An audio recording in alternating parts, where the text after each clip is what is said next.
Hey guys, hope you all doing well. Trees are starting to get sleepy, especially my hickory. That's really tired. It's taking a little nap. Kind of leaning on one of my cherry trees, but what are you gonna do? I think I'll just wait for fall. I can see what kind of mess is going on up there where it's all hung up and everything, and yeah, you know. Well, Bessie here. Say, you pull up a little bit past the driveway and you go to back in, and you go from reverse or drive to reverse, it'd stall. And this was for a while. And you'd restart it and it would restart, but it would crank slow. And I was thinking for a while that maybe the starter was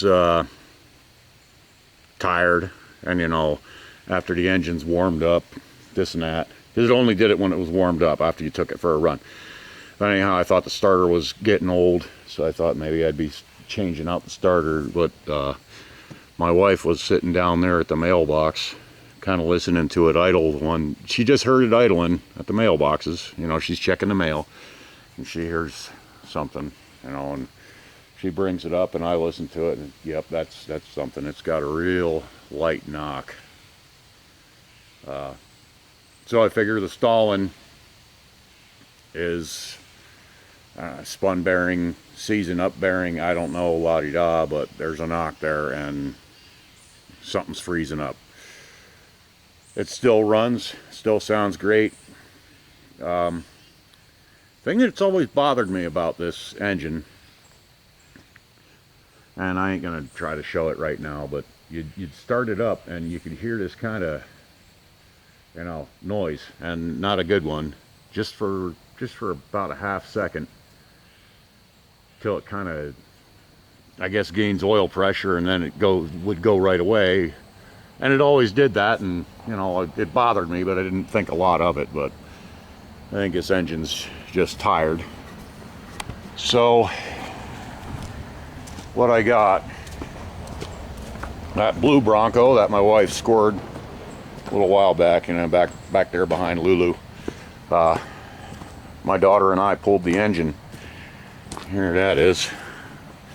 And I didn't get a lot of video on this because I just kind of got into it. But we just pulled the pan, pulled a few main bearings, rod bearings, torqued everything on the bottom end, pulled the heads. We did all new gaskets, new water pump, front and rear main crank seals, head gaskets, of course. I got new bolts from ARP. Somebody was into this engine. Somebody worked on it, and for the most part, it seems pretty good. It's been bored out 30 over. So I guess I think that makes it about a 306. Whoopee. And I'm gonna dress this engine and put it in there. I thought this would just be something to get me by, but it turns out that this is a really low mileage, completely overhauled engine. So that's awesome. On today's agenda, I got this old distributor that came out of that Bronco. Something, I think this little guy here failed, but I still needed to move it around and stuff, and I wanted to have it drivable if I could. So I went on eBay and found a used distributor that came out of a running engine, plunked it in there, and that ran. So this one, I'm gonna remove this gear and maybe cut a little bit of this housing away so I can plunk the distributor down in the hole and drive the oil pump. I gotta clean some junk out of that, but I'll drive the oil pump and check for oil pressure and hopefully it sort of makes sure everything's lubricated and that my lifters are primed before I go to try to fire it up, and everything stays happy. You know, I'm not gonna do the prime thing today, but I figured, you know, what the heck, I'm not doing a lot just right now, so I'll play with this distributor a little bit and kind of bring you along with it. The first thing I'm going to do is get rid of this, I don't know what you call it. Don't know what the heck you call it, but it's there and it's going to bug me trying to swing on the lathe. And I got a little stray kitten showed up. Hi, cat. Meow, meow, meow. Hey, I don't know what you want, dude. These two little bolts right in there, they're 5.5 millimeter, and they hardly give you any freaking clearance in there. I had to take a 5.5 and turn it down on the lathe to get that in there.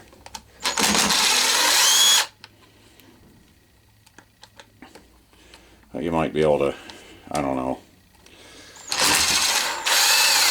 put it on a grinder or something and just make it work, you know.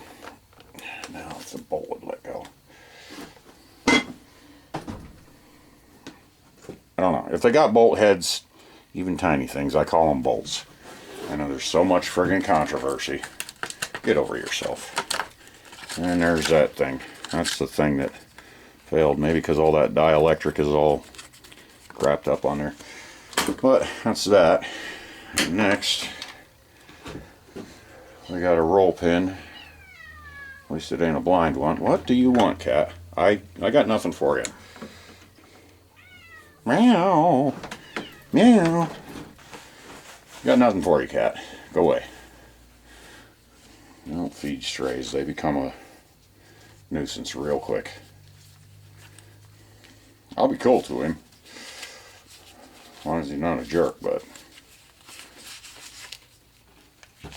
don't feed him. And I got the one. I do believe I do. If it puts up much of a fight, I got an engine lathe and I ain't afraid to use it. The pin's coming. That's good. See if we can retain that somehow. Keep the pin. Not like it matters terribly much. This distributor is never going back together.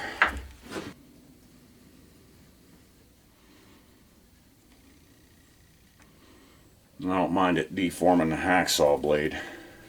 I just don't want it to ruin that end right there. And maybe this will work. Yeah, that's having it. Real easy. Real nice.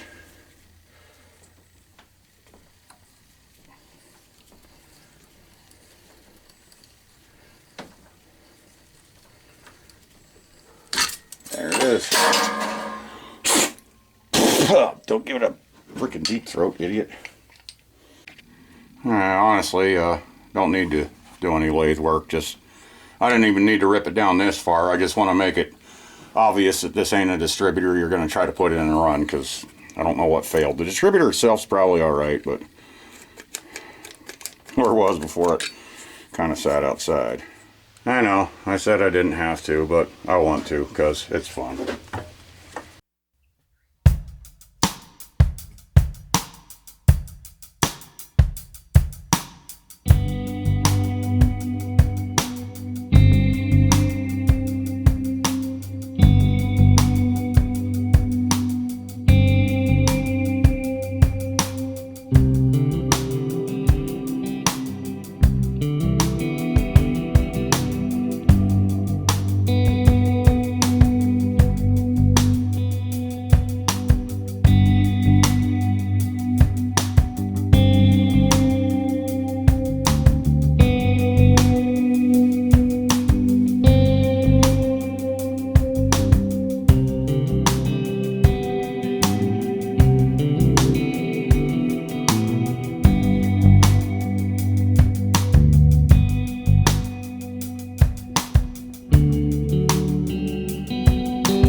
Here we go. Yeah, I could have just knocked the gear off and pulled the rotor, called it done. This is way stupid overkill. Well, what's the goddamn point if I can't have some fun with it? See how it does now. Cleaned it out a bit.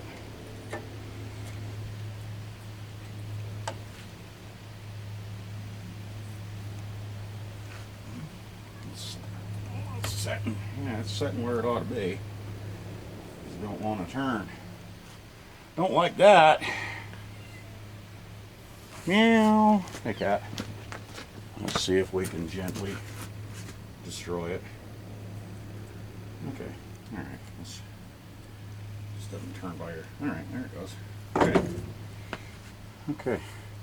That's about it for now. I'm gonna. Of course, when I go to prime that engine, I'll break the camera out and, you know, prime the lifters and whatnot. When I run that thing that I just made, I'll break the camera out and we'll stick a pressure gauge where the oil pressure sender goes, and we'll see what we got for oil pressure. You know, it's not going to be accurate to RPM and stuff like that, I don't think, but it's fun. You know, let's have some fun. Later.